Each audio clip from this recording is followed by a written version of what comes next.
নমস্কার, রাজনীতির গল্পের অনুষ্ঠানে আপনাদের সকলকে স্বাগত। আমি অতনু ভট্টাচার্য। আমি রাজনীতির গল্পে আপনাদের রাজনীতির মাঠে ময়দানের খবর দিই, কিন্তু আজকে একটা অন্য বিষয় যেটা খুব গুরুত্বপূর্ণ বিষয় এবং আমার কাছে খুব ইম্পর্টেন্ট মনে হয়েছে। তার কারণ হচ্ছে যে রাজনীতির সঙ্গে সঙ্গে মানে রাজনীতিটা আসলে ভারতের অভ্যন্তরীণ নিরাপত্তার সঙ্গে জড়িত। সেই অভ্যন্তরীণ নিরাপত্তা নিয়েই এই গল্প, এই রাজনীতির গল্পেতে আজকে আমি এই বিষয়টা নিয়েই আজকে আপনাদের সঙ্গে আলোচনাতে যাব। রবিবার অমিত শাহ একটি বৈঠক করেন তার মন্ত্রকে, এবং তিনি আমাদের ভারতের সব গোয়েন্দাদের নিয়ে এবং অজিত ডোভালকে নিয়ে তিনি বৈঠক করেছেন। এবং সেই বৈঠকে তিনি নির্দেশ দিয়েছেন যে জম্মুতে জিরো টেরর প্ল্যান নিয়ে এগোতে হবে এবং কাশ্মীরে যেভাবে সন্ত্রাসবাদী আক্রমণকে নির্মূল করা হয়েছে সেইভাবেই জম্মুতেও নির্মূল করতে হবে। আমি এই খবরটা বা এই ঘটনাটা কেন বললাম আপনাদের, কারণ হচ্ছে যে সম্প্রতি আপনারা দেখেছেন যে জম্মুতে শিবকরি মন্দির দর্শন করে বৈষ্ণোদেবী যাওয়ার পথে 9 জুন এক তীর্থযাত্রীদের দলের বাসে সন্ত্রাসবাদী আক্রমণ হয় এবং তাতে 9 জনের প্রাণহানি হয় এবং প্রায় 42 জনের মতন আহত অবস্থায় তাদের হাসপাতালে চিকিৎসারত। এবং সেই দিনই কিন্তু মোদি শপথ গ্রহণ করেছেন এবং বলা হচ্ছে প্রায় 2 বছরের অন্তরালে 2 বছর পর এই ধরনের একটি আক্রমণ আবার হলো।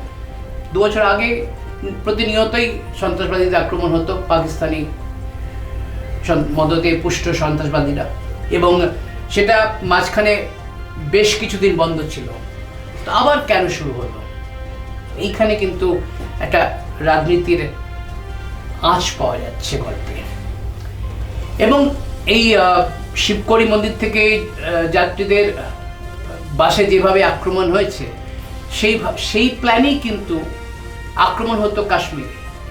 এবং সামনেই 29 জুন থেকে অমরনাথ যাত্রা শুরু হবে।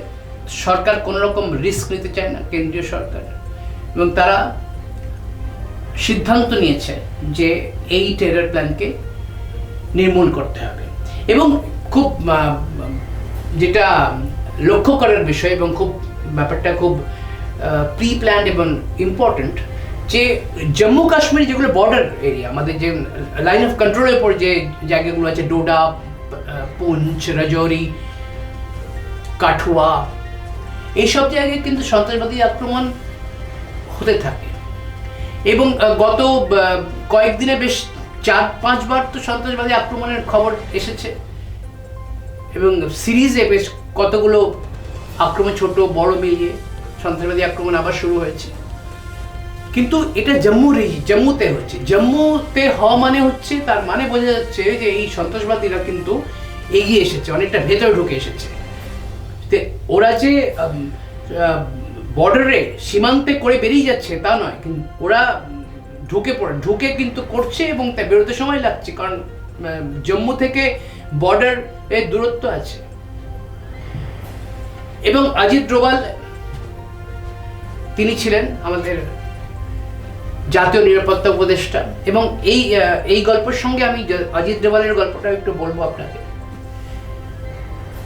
অজিত ডোভাল তৃতীয়বারের মন্ত্রিসভার মোদির 3 মন্ত্রিসভায় তিনি আবার নিরাপত্তা উপদেষ্টা নিযুক্ত হয়েছেন।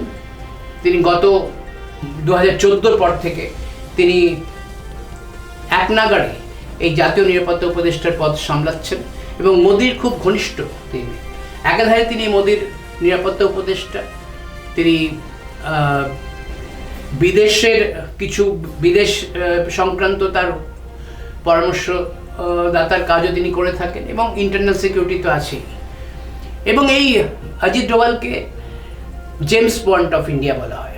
তিনি বিভিন্ন সময়, তার অনেক গল্প কাহিনী আছে, তার বিভিন্ন সময় আছে। তার একটা গল্প আমি আপনাদের বলতেই পারি। তিনি এক সময় লাহোরে, ওখানে একটা খুব বিখ্যাত মাজার আছে, সেই মাজারে উনি এক মুসলমানের বেশ ধরে তিনি সেখানে থাকতেন। তো তিনি নিজেই একটা ইন্টারভিউতে বলেছেন যে তিনি যখন ওইখান দিয়ে যাওয়া আসা করছে, তার দাড়ি, হ্যাঁ, সব কিছু মানে মুসলিমদের মতন সব কিছুই করেছে।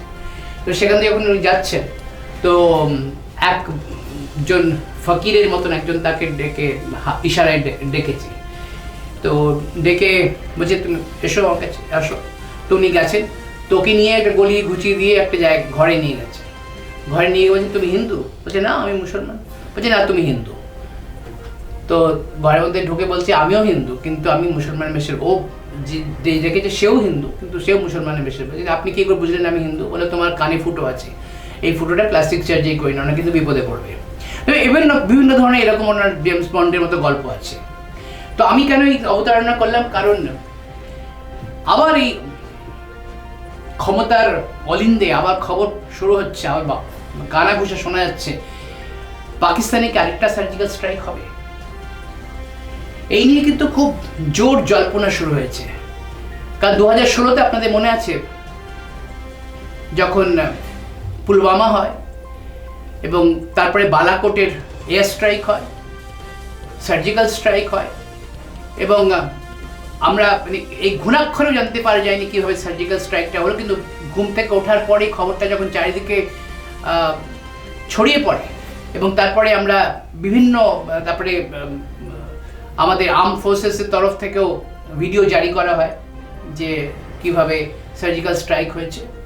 এবং এই পুরো সার্জিক্যাল স্ট্রাইকটার যে এই প্ল্যান আপটা অজিত ডোভাল করেছে।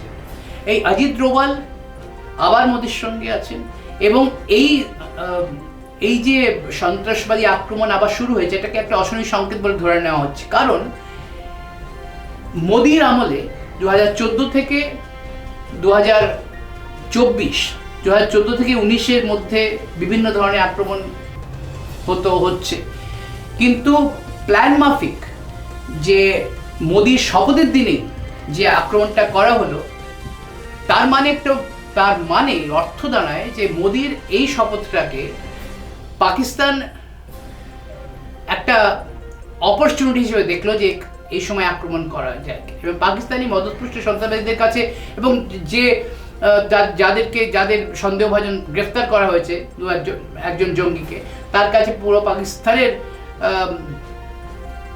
লেভেল শুদ্ধ অস্ত্রশস্ত্র পাওয়া গেছে। মানে এই যে পাকিস্তানি মদতপুষ্ট সন্ত্রাসবাদী, পাকিস্তান সবসময় তা খারিজ করে থাকে তাদের নাকি সন্ত্রাসবাদীদের, এবং বিভিন্ন সময় আমরা দেখেছি পাকিস্তান কখনোই সন্ত্রাসবাদীদের অস্তিত্ব যে তাদের স্বীকার করে না। কিন্তু ভারতে তাদের মনে রাখতে হবে যে ভারতে এখন যে নেতৃত্ব ভারতে রাজত্ব করছে বা সরকার চালাচ্ছে, তারা কিন্তু কোনো হাতে চুরি পরে বসে নেই। এবং এই যে সন্ত্রাসবাদী আক্রমণকে প্রতিহত করার জন্য যা কিছু করার দরকার, তা কিন্তু এই মোদির সরকার করবে। এবং সেই জন্যই যে রবিবারের যে বৈঠকটা হয় স্বরাষ্ট্র মন্ত্রকে, সেই মন্ত্রকে কিন্তু বিভিন্ন বিষয়ে আলোচনা হয়েছে, এবং ওই মন্ত্রকে একটা পুরো ব্লুপ্রিন্ট তৈরি করা হয়েছে যে জিরো টেরর জম্মুকে কিভাবে জম্মুতে কিভাবে সন্ত্রাসবাদ ছড়ালো এবং কিভাবে সেটাকে নির্মূল করা যায়, তার একটা পুরো ব্লুপ্রিন্ট তৈরি করা হয়েছে। এবং মনে করা হচ্ছে আগামী কয়েকদিনে আমরা এই ব্যাপারটা নিয়ে একটু স্পষ্ট, একটা পরিষ্কার একটা ছবি দেখতে পাবো যে সরকার এই জিরো টেরর প্ল্যান নিয়ে কি ভাবছে। এবং আমরা আশ্চর্য হব না যদি কোনো ঘুম থেকে উঠে আমরা দেখি যে পাকিস্তানে একটা সার্জিক্যাল স্ট্রাইক হয়ে গেছে, এবং সেখানে পিওকের ভেতরে ঢুকে সেই লঞ্চ প্যাডে, যেখান থেকে পাকিস্তানি মদদের সন্ত্রাসবাদীরা ভারতে ঢোকে, সেই লঞ্চ প্যাড আক্রমণ হয়েছে। এটা হতেই পারে, এবং এর সঙ্গে পিওকের একটা রাজনীতিও জড়িয়ে আছে। এটা কেন বলছি আমি? কারণ পিওকের রাজনীতিতে, পিওকে মানে পাক অকুপাইড কাশ্মীর, যেটাকে আমরা বলি যে পাক অধিকৃত কাশ্মীর, পাক অধিকৃত কাশ্মীরে দাবি উঠছে অনেকদিন ধরেই যে তারা ভারতের সঙ্গে চলে আসতে চায়, কারণ তারা পাকিস্তানের সঙ্গে থাকতে চায় না, কারণ পাকিস্তান সেখানে বিভিন্ন ধরনের অত্যাচার, বিভিন্ন ধরনের তাদের ওপরে জোর জুলুম হচ্ছে, এবং সেখানে পাকিস্তান নিজেও অর্থনৈতিকভাবে এতটাই দুস্থ হয়ে পড়েছে যে তারা পিওকের কোনো রকম দাবি সামলাতে পারছে না। এবং কিছুদিন আগে একটা সবাই আপনারা পড়েছেন হয়তো, সেখানে বলা হয়েছে, সেখানে জিজ্ঞেস করা হয়েছিল পাকিস্তানি ফরেন মিনিস্টারকে যে পিওকেতে এরকম, যে বলছে উনি পিওকেতে এরকম ঘটনা ঘটছে, তো উনি সেখানে বলেন যে পিওকে একটা বিদেশি অঞ্চল, তার মানে ওরা ঘাট থেকে ঝেড়ে ফেলে দিতে চাইছে। এখানে দুটো রাজনীতি কাজ করছে পাকিস্তানের। একটা হচ্ছে পাকিস্তান পিওকে থেকে মুক্তি পেতে চাইছে, যাতে ওরা মনে করছে যে পাকিস্তানকে পিওকে বা পাকে অধিকৃত কাশ্মীর যদি ভারতে চলে যায় তো ল্যাঠা চুকে যায়, আমাদের আর ওই নিয়ে ভাবতে, কারণ ওদের সেখানে সৈন্য রয়েছে, ওরা বিড়ম্বনায় পড়েছে ওখানে, যে ওখানে কি কিং কর্তব্য বিমূঢ়, কিন্তু বলতেও পারছে না যে আবার তোমরা নিয়ে নাও। সেই জন্য একটা ছদ্ম যুদ্ধ ঘোষণা কি ওরা পাকিস্তান করতে চাইছে এর মাধ্যমে, এবং ভারত তার জবাব, ওরা জানে যে এই ধরনের সন্ত্রাসবাদী আক্রমণ যদি করা হতে থাকে তাহলে ভারত জবাব দেবেই, কারণ ওরা জানে যে ভারতে এখন যিনি প্রধানমন্ত্রী নরেন্দ্র মোদী, তিনি বসে থাকার পাত্র নন, তিনি আজ না হয় কাল এই জবাব দেবে। এবং ভারতের সঙ্গে ইন্টারন্যাশনাল আন্তর্জাতিক ক্ষেত্রে যে ভারতের যে ধরনের বিদেশ নীতি রয়েছে এবং ভারতের সক্ষতা রয়েছে, তাতে খুব একটা পাকিস্তান যে কায়দা করতে পারবে ভারতের বিরুদ্ধে তাও নয়। ভারত কিন্তু এই ব্যাপারে অনেকটা এগিয়ে আছে। তো এখানে একটা জটিল রাজনীতির সঙ্গে এই সন্ত্রাসবাদটা কিন্তু জটিল রাজনীতির সঙ্গে জড়িত। এটা আমাদের মনে রাখতে হবে যে সন্ত্রাসবাদ কেবল সন্ত্রাসবাদ করার জন্য হচ্ছে তা নয়, এখানে রাজনীতি একটা অঙ্গ। রাজনীতি এই পাকিস্তানের যে রাজনীতি, পাকিস্তান দুস্থ হয়ে পড়েছে, মানুষকে খেতে দিতে পারছে না, পাকিস্তানের অর্থনৈতিক অবস্থা একদম ভেঙে গেছে, চুরমার হয়ে গেছে। আজ বাদে কাল পাকিস্তানের কি হাল হবে কেউ জানে না, সেখানকার পলিটিক্যাল এস্টাবলিশমেন্ট একদম নেই বললেই চলে। সে আজ একজন সরকার, কাল আরেকজনের সরকার, দুর্নীতি চূড়ান্ত। সেরকম অবস্থায় পাকিস্তান মুক্ত হতে চাইছে, এই পিওকের একটা ভার থেকে মুক্ত হতে চাইছে। এই ভার থেকে মুক্ত হওয়ার পথ কি ওরা বেছে নিয়েছে এই জম্মুতে সন্ত্রাসবাদী আক্রমণ করার জন্য? এইটা আমরা দেখব, এটা আমরা জানতে হবে। আরও আগামী দিনে আমাদের আরও দেখতে হবে যে এই ধরনের ঘটনা আরও ঘটছে কিনা। এবং আমি খুব নিশ্চিত যে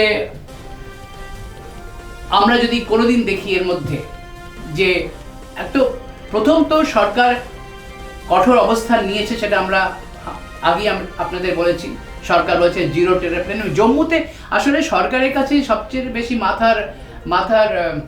মাথায় চিন্তা সেটা হচ্ছে যে জম্মু কাশ্মীরে হচ্ছিল, মাঝে মাঝে হচ্ছিল, কিন্তু মাঝখানে প্রায় 2022 থেকে 2024 পর্যন্ত কিন্তু বন্ধ ছিল, একদম নিশ্চুপ ছিল, সন্ত্রাসবাদীদের আক্রমণ কোথাও শোনা যায়নি। কিন্তু যেই তৃতীয় দফার মন্ত্রিসভা শপথ নিল, সন্ত্রাসবাদী আক্রমণ কোথায়? কাশ্মীর থেকে ঢুকে জম্মুতে শুরু হলো। জম্মুতে কিন্তু ওরা গা ঢাকা দিয়ে রয়েছে, চিরুনি অপারেশন তল্লাশি চলছে, এবং মনে করা হচ্ছে ভারত একটা কঠোর অবস্থান নেবে আগামী কিছুদিনের মধ্যে, কারণ Modi known for take revenge, এবং মোদি সেটা চারিদিক ভেবে নিশ্চয়ই নেবেন। এটা আমরা দেখব যে উনি কি ধরনের অবস্থান নেন, এবং খুব সম্ভব অজিত ডোভাল যে ধরনের পলিসি তৈরি করেন বা অজিত ডোভাল যেভাবে কাজকর্ম করেন, তাতে খুব নিঃশব্দে তিনি কাজ করেন, কিন্তু খুব পাকা কাজ করেন, এবং কাজগুলো খুব সূক্ষ্ম এবং কঠোর অবস্থান তিনি নিয়েছেন। এবং অজিত ডোভালকে দায়িত্ব ন্যস্ত করা, মানে অজিত দোভালের উপর যে মোদির যে আস্থা আছে তা প্রমাণ হয় মোদি এই থ্রিও মোদিতে তিনি আবার ডোভালকেই তিনি জাতীয় নিরাপত্তা উপদেষ্টা করেছেন। তো ডোভালের ওপর তেন আস্থা আছে। অজিত ডোভালকে ঘিরে অনেক নানারকম রহস্য রোমাঞ্চ সব গল্প আছে, সেগুলো আপনাদের পরে কোনোদিন শোনাবো আমি। কিন্তু আজকে যে ধরনের পরিস্থিতি তৈরি হচ্ছে তাতে সার্জিক্যাল স্ট্রাইক আরেকবার ঘটানো, পাকিস্তানের অভ্যন্তরে গিয়ে মেরে আসা, ঘরে ঢুকে মেরে আসা, সেটা কিন্তু সম্ভব। এবং আমরা দেখব আগামী দিনে মোদী সরকার কি ধরনের পদক্ষেপ নিতে চলেছেন। এই অবস্থান, এই টেররকে, এই সন্ত্রাসবাদকে কিভাবে নির্মূল করার তিনি প্ল্যান করেছেন। এই বৈঠকে মোদি, এই অজিত ডোভালের সঙ্গে বৈঠকের আগে মোদির সঙ্গে একান্ত বৈঠক হয় অমিত শাহ, এবং মোদি অমিত শাহকে জানিয়ে দিয়েছেন যে এই ধরনের টেরর আর বরদাস্ত নয়, কীভাবে কি করতে হবে না করতে হবে। যেহেতু ইন্টারনাল সিকিউরিটির দায়িত্ব স্বরাষ্ট্র মন্ত্রক এবং তার দায়িত্ব মন্ত্রী হচ্ছেন অমিত শাহ, তাকেই এই ব্যাপারে ব্যবস্থা নিতে হবে। কিন্তু প্রধানমন্ত্রীর অফিসকে প্রত্যেকটি ব্যাপারে পুঙ্খানুপুঙ্খভাবে জানাতে হবে যে কি প্ল্যান ছকছে ভারত। আর অন্যদিকে যেহেতু অজিত ডোভালের দু ধরনের তার দক্ষতা আছে, এক হচ্ছে ইন্টারনাল সিকিউরিটি, অভ্যন্তরীণ নিরাপত্তা নিয়ে তিনি এক দক্ষ মানুষ, এবং তার সঙ্গে বিভিন্ন দেশের সঙ্গে ভালো সম্পর্ক আছে, আন্তর্জাতিক ক্ষেত্রে খুব ভালো সম্পর্ক আছে। এবং সেই দুদিকটাকে ভেবেই কিন্তু কোনো পাকিস্তানের ওপর যদি কোনো ধরনের আক্রমণ করা হয় বা কোনো ধরনের সার্জিক্যাল স্ট্রাইক করা হয়, তার র্যামিফিকেশনস, তার যা পরিণাম, রাজনৈতিক পরিণাম, আন্তর্জাতিক ক্ষেত্রে পরিণাম, সেগুলো ভাবতে হয় সরকারকে। সরকার সেইগুলো ভেবেই কিন্তু এগোবে, এবং তার সেই জন্য তার এইসব বিষয়ে একমাত্র দক্ষ লোক হচ্ছে জাতীয় নিরাপত্তা উপদেষ্টা অজিত ডোভাল। তো আজকে এই পর্যন্তই। আমার বিষয় যদি ভালো লাগে অবশ্যই কমেন্ট করবেন, আমাদের চ্যানেলকে সাবস্ক্রাইব করুন, লাইক করুন। নমস্কার।